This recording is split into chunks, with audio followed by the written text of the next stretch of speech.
Hey guys, it's James with Turo Tales. Welcome back to another exciting edition. I have to give you a warning. Maybe graphic content present? I don't know. I think I took care of the graphic part of that. But just be advised that there's some flesh exposed in this, not mine. But I'll tell you all about that. We are glad that you're here with us. If you haven't already and you like what we're doing here, consider subscribing or liking the video. All that YouTube stuff, you know, that YouTube people say.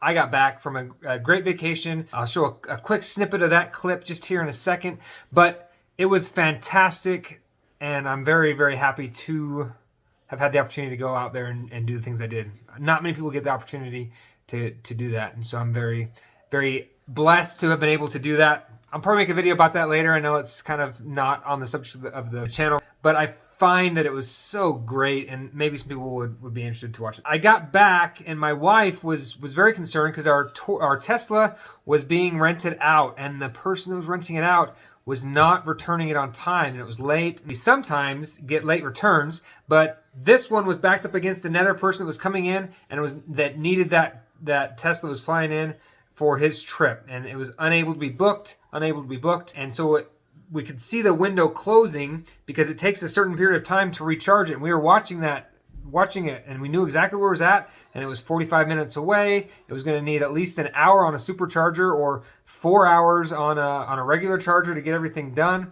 and we weren't going to make it. So we started doing some scrambling to figure out what was going on. We ended up having to cancel that second trip, which is such a frustrating thing to do. You hate to see it as a host because, one, it's lost earnings, but the bigger issue is it sucks to have someone reliant on you. They picked you for a reason because you're a reliable host, and to let them down, it kind of feels bad. I mean, it does feel bad. It kind of feels dirty. It feels not okay. And so we had to do that with our renter, and we took care of him in another way. And we're going to make sure that he gets an opportunity to rent with us again in the future. But still, it just feels kind of heartbreaking when that happens. So the stress of this one renter not returning on time, we started doing some research and found out that the car was at a body shop. Never a good sign when your brand new 2021 Tesla is being deceitfully fixed at a body shop against your permission. So we got the car back, and the first thing I did was I inspected the car. We noticed immediately the smell of paint, so it had been repainted. They did a decent job on the repaint, but when we looked at it closer, there were pieces of lint caught in the paint, in the clear coat. It wasn't buffed or sanded properly before they had put that top clear coat on, and so we took our nice new car, and instead of telling us what had happened, they tried to hide it and try to sneak it through. So I started doing some investigating. I needed to find out what had happened to that car, and the person who had told us that it was damaged was not being forthcoming with what had happened exactly, other than she called my wife and said, "We damaged it. That's why we're not able to return it on time. So sorry." They ended up dropping it off something like 12 hours later than it was supposed to have been dropped off. And the whole reason that they were trying to do that was they were trying to be deceitful, and so we wouldn't catch the fact they'd done it. They had been extending the trip for a long time, which I was fine with because it increased our earnings, and I don't mind if they have the car. But the reason they were doing that was specifically so they could fix the car before returning to us. Maybe that was a nice thing to do. If they had just let us know, it wouldn't have been a big deal. We might have just said that's fine, but they didn't. And so I needed to know what happened. They weren't telling us. So one of the awesome things about Tesla is the Tesla Cam. Some of you have come to this channel from the Wham Bam Tesla Cam. The video you're about to see will be on Wham Bam Tesla Cam, I suspect. So you'll see it here first. But the video, I wasn't trying to be a creep. I don't normally, as a rule, go back through all of my renters' videos because first off, it's just time consuming. No one has that much time to go through and watch it. I certainly don't. And then it also just feels a little bit voyeuristic, and I don't like it. And this is the reason why. So the clip you're about to see, this is the last warning you're going to get. Everything's edited out, so you won't see any parts. But this is the video that I saw when I started doing some research into why my car was damaged. This is one of only 3 videos I found.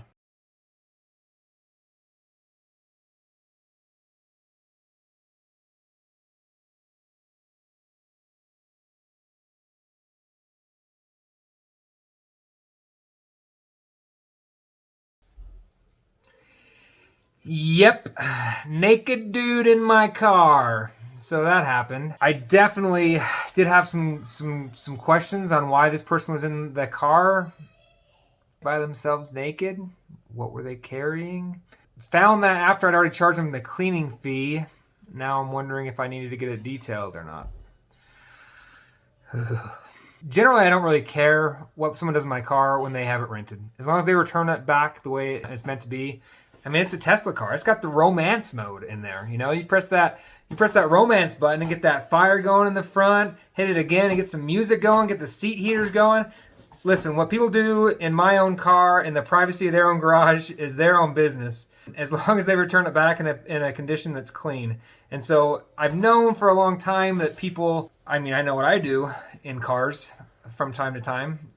And so with my wife, who I'm happily and legally married to, maybe take this out. But this guy was alone by himself. So I don't know if he just needed the extra big screen for something or what was going on there. Let's be honest, the clip doesn't give me any information before or after. It just kind of begins. So I have no idea what happened before and after that. So it's very possible and probable that he was just woken up and had to grab something out of the car and then come back inside. That's probably what happened. But I did have questions when I saw hair on my seat. After watching that video, I started wondering, where did that hair come from? Honestly, the thing that bothers me about the whole situation is not the naked dude that was in my car. It is mostly the fact that they hid what was damaged to my car without just coming forth and saying, hey man, I messed up. She seems like a nice girl that had the car, but we'll get into some more details on that exact one in an upcoming video because it's too nuanced for one video. But this one was just to let you know that you can't have that emotional attachment to your car. I love my Tesla. I love driving it. One of the reasons I have it on Turo is so that I can afford to keep it and actually make money on it.